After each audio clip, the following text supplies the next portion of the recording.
Oke, di sini ada bahasa pemrograman C. Jadi nanti kalian bisa praktek kalau yang pakai struktur dasar bahasa pemrograman C, kalian bisa praktek di menu VPL contoh program dalam bahasa C.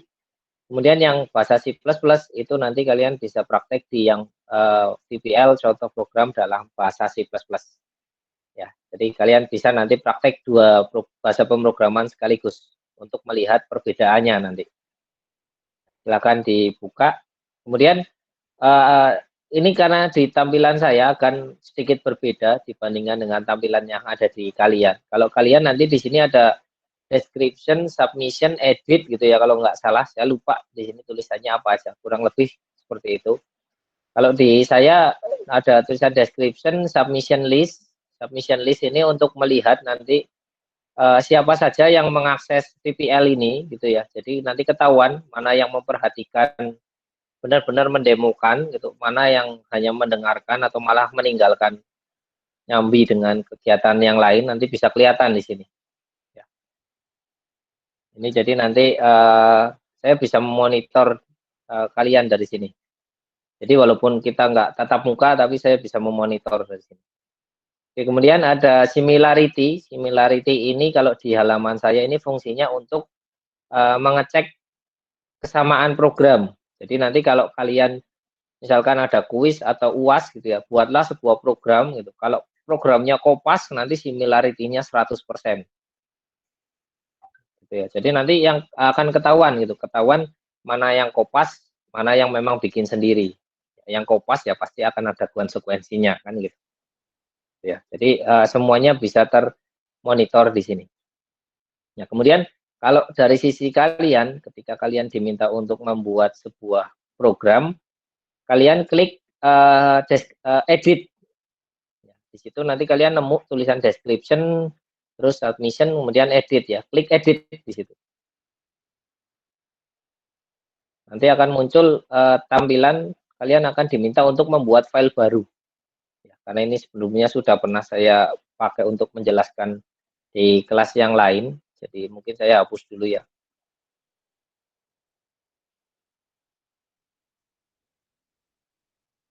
Ya. Oke, sebentar saya coba save. Ya, jadi kalau kalian klik edit nanti, kalian akan diminta untuk membuat file baru. Nah, seperti ini, ya kan? Jadi nanti kalau kalian buka filenya, klik edit, nanti kalian akan diminta untuk membuat file baru di sini. Demikian juga yang bahasa C++ juga nanti sama. Ya. Kalian akan diminta untuk membuka file baru.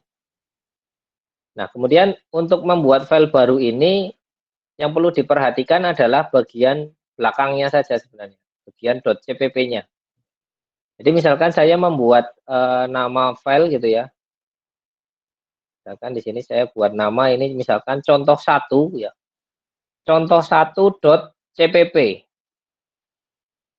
Untuk membuat nama file ini usahakan jangan ada spasi ya. Jangan contoh spasi 1 gini. Ini nanti akan dianggap error mungkin sama apa namanya sama LMS. Jadi kalau membuat file usahakan tidak perlu pakai spasi, contoh 1 atau kalau mau pakai spasi ya ganti dengan underscore gitu ya. Misalkan di sini contoh 1.cpp. Ya, di belakangnya ini .cpp. CPP itu maksudnya adalah C++. Jadi kalau kalian mau pakai membuat program dalam bahasa C atau C++, itu nanti ekstensi bahasa pemrogramannya itu dilihat dari belakangnya. Makanya kalau bahasa C itu sebenarnya .c aja. Kalau C++ itu .cpp. Ya. Cuma tadi saya sampaikan, kalau pakai C++ itu bisa pakai perintah yang ada di bahasa C. Ya, tapi kalau bahasa C itu tidak bisa pakai perintah yang ada di bahasa C++. Makanya untuk amannya kalian pakai ekstensinya adalah .cpp saja. Supaya nanti kalau kalian mau pakai bahasa C, pakai bahasa C++ gitu ya, itu bisa fleksibel. Di tengah-tengah pakai bahasa C, kemudian dilanjutkan pakai bahasa C++ gitu ya, itu bisa. selama ekstensinya adalah .cpp. Kalau .c saja berarti dia hanya bisa bahasa C, tapi nggak bisa bahasa C++. Gitu ya. Oke, ini contoh ya, .cpp. Oke, kalau sudah klik OK, nanti kalian akan masuk ke halaman editor. Ini mungkin saya perbesar ya, biar kelihatan.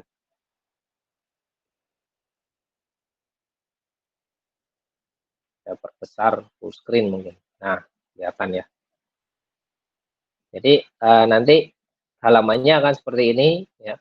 Kemudian kalian tuliskan struktur dasarnya dulu. Tadi struktur dasarnya berarti yang pertama ada include seperti ini ya. Kemudian kurung siku buka, kurung lancip buka ya, kurung lancip tutup. Di dalamnya kalian tambahkan header file untuk bahasa C karena kita mau mencoba bahasa C. Bahasa C berarti di sini pakainya adalah stdio.h gitu ya. Kemudian di bawahnya ya, ini ada integer main gitu ya. Sampai kurung kurawal buka, kurung kurawal tutup. Ini wajib kalian tuliskan semuanya. Bahkan tulisan return nolnya juga perlu kalian tuliskan. Jadi sini kalian menuliskan integer main, kurung buka, kurung tutup seperti ini. Kemudian kurung kurawal buka, return 0. Gitu ya. Ini sudah struktur dasar dari bahasa C. Kalau dijalankan bisa nggak kalau misalkan langsung dijalankan? Bisa saja, tapi tidak melakukan apa-apa. Jadi karena dia masih kosong, algoritma yang ada di baris kelima ini masih kosong, tidak ada isinya, ya berarti kalau saya jalankan juga nggak ngapa-ngapain dia. Ya, kita coba aja, kita save, di sini ada save. Ya. Kemudian kalian klik roket di sini untuk menjalankan. Ini untuk meluncurkan roket. Ya, nanti connecting, kalau sudah connected, nanti dia akan muncul ke tampilan hitam putih seperti ini. Nah ini yang saya maksud tadi bahasa pemrograman C atau C++ itu tampilannya masih hitam putih kayak gini. Masih kayak komputer zaman dulu. Ya, zaman dulu tuh sebelum ada Windows, komputer ya cuma hitam putih kayak gini. Jadi masih tampilannya masih jadul sekali. Tapi ya ini adalah bahasa pemrograman fundamental gitu. Jadi wajib kalian malah kuasai gitu, supaya bisa menguasai bahasa pemrograman yang lain. Gitu ya. Ini tidak akan melakukan apa-apa karena di program ini nggak ada apa-apanya. Di kode programnya kita nggak melakukan apa-apa gitu ya. Kalau sudah selesai bisa langsung close saja. Ini bahasa pemrograman C. Ya. Kemudian kalau bahasa pemrograman C++ gimana tadi ya? Ini disampaikan strukturnya seperti ini yang ada di PPT ya. Ini bahasa pemrograman C++. Kita coba nih di tab bahasa C++ ini ya. Kita coba di bahasa C++. Test activity, mungkin kalian bisa langsung klik edit. Ya. Klik edit ini kebetulan karena saya sudah membuat programnya sebelumnya, jadi langsung muncul. Saya hapus dulu aja biar lebih mudah.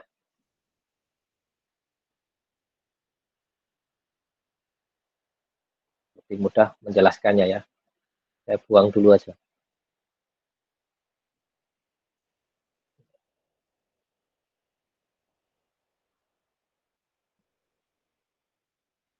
Oke, kita mulai dari awal lagi. Kita mulai dari awal. Di C++ juga sama ya, prosesnya juga ketika kalian menggunakan VPL ini, pasti otomatis kalian akan diminta untuk membuat file dulu.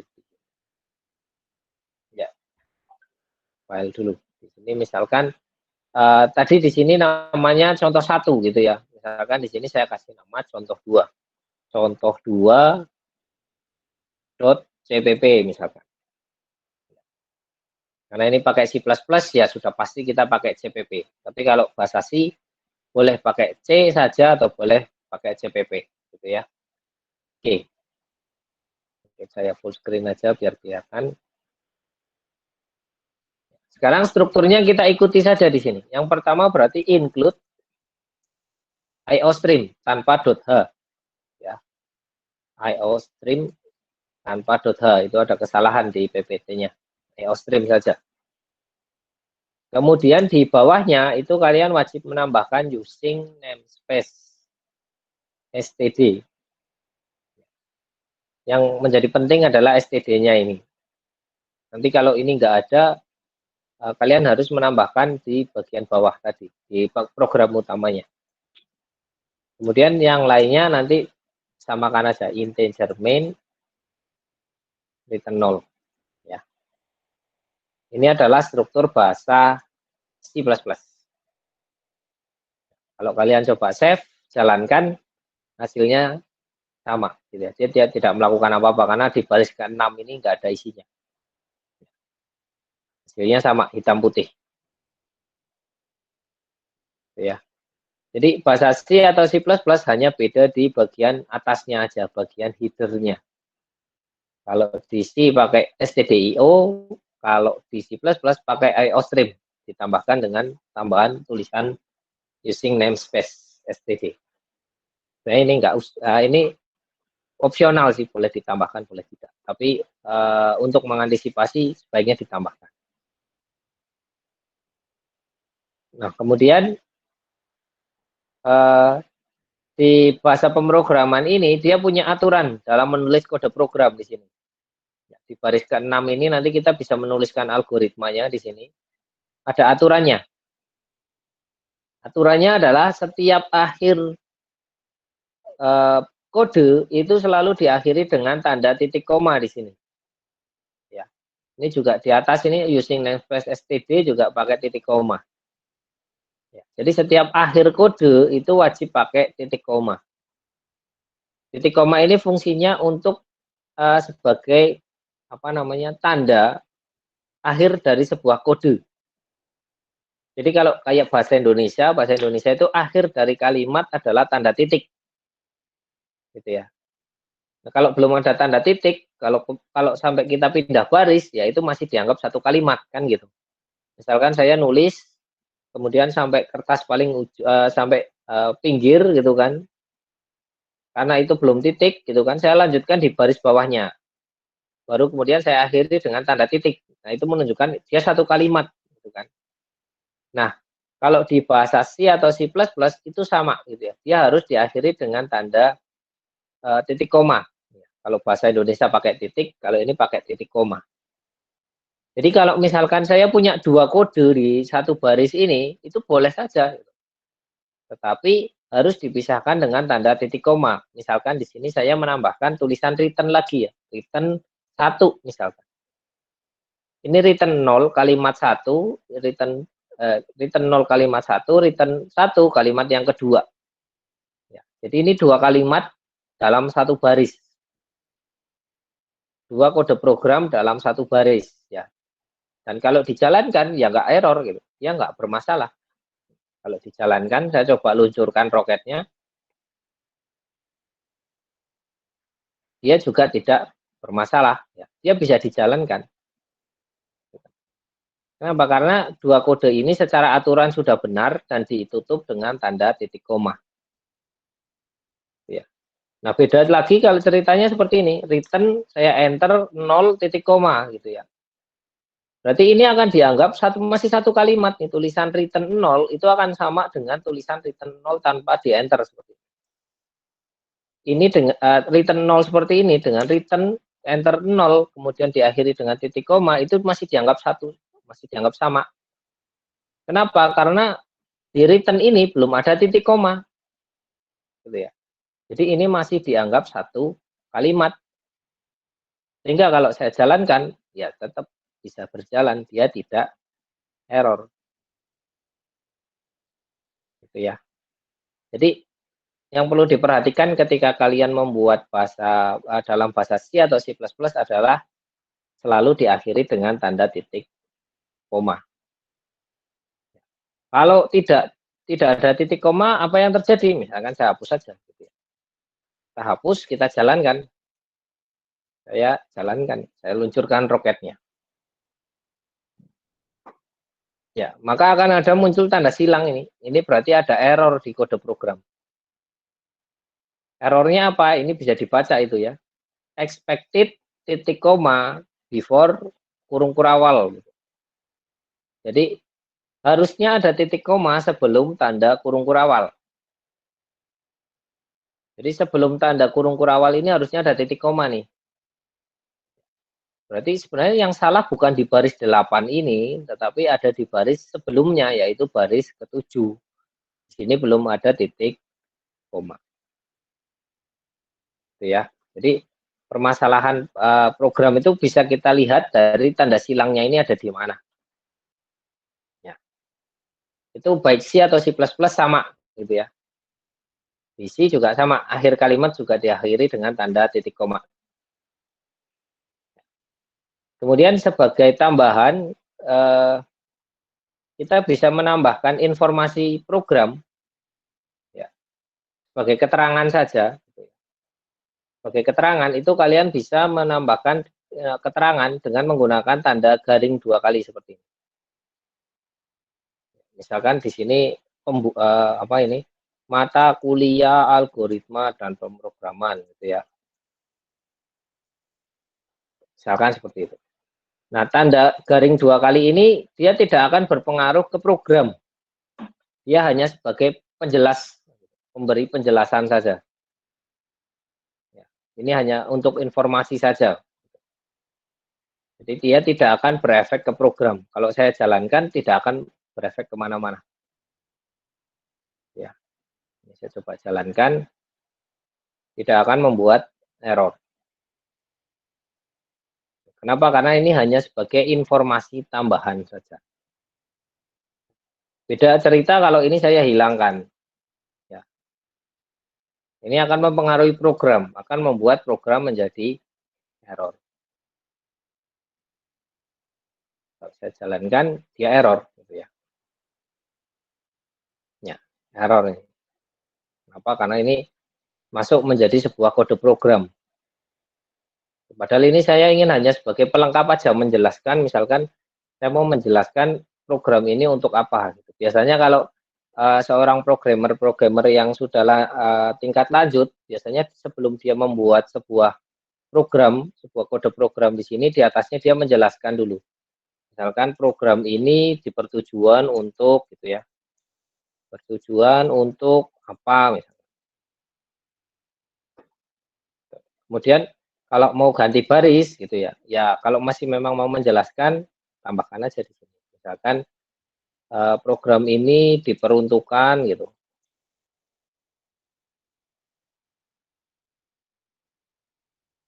Untuk apa? Misalkan diperuntukkan bagi siapa misalkan.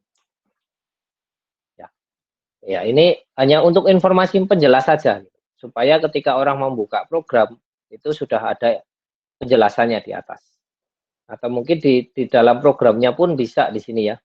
Return 0 misalkan. Saya kasih penjelasan. Apa ini tadi perintah untuk memberikan informasi gitu ya bahwa program berjalan dengan baik. Itu bisa ya. Kita bisa menambahkan keterangan seperti ini di setiap kode program. Ya, kalau dijalankan dia tidak akan berefek apa-apa. Dia tetap masih bisa dijalankan. Ini hanya sebagai keterangan saja, penjelas saja. Ya. Ini malah servernya disconnect. Ya, jadi dia bisa berjalan. Jadi ini ada atau tidak akan berpengaruh. Nah, kemudian kalau misalkan kasusnya ini ada 2 baris atau lebih. Kalau misalkan 10 baris, berarti setiap baris saya harus awali dengan tanda seperti ini, kan panjang ya, repot gitu. Nah, biasanya kalau lebih dari 2 baris, itu orang akan mengakalinya dengan tanda ini. Jadi, ini jadikan 1, ya, diawali dengan tanda garing bintang. Ya, garing bintang ditutup dengan bintang garing seperti ini. Ini sama informasi keterangan saja. Keterangan yang tidak akan berefek ke program. Bedanya adalah dengan tanda garing yang kayak tadi 2 kali seperti ini. Kalau yang 2 kali seperti ini hanya untuk 1 baris. Jadi kalau 1 baris, pindah baris harus ditambahkan lagi di bawahnya, seperti ini. Pindah baris, tambahkan lagi bawahnya, seperti ini, gitu ya. Tapi kalau dengan, garing bintang gitu, bintang garing, garis miring bintang, kemudian ditutup dengan bintang garis miring, itu, berlaku untuk banyak banyak baris, gitu ya. Jadi kalau mau 10 baris, diawali saja dengan bintang, eee, garing bintang, diakhiri dengan bintang garing. Jadi yang ada di dalam, tanda ini, itu masih dianggap sebagai keterangan. Ya ini sebagai informasi tambahan aja. Karena kalian mungkin nanti ketika kalian belajar, mungkin melihat dari kode yang lain, kok ada tanda garing 2 seperti ini atau tanda garing bintang seperti ini gitu ya. Itu fungsinya hanya untuk memperjelas saja, tidak akan berefek ke program.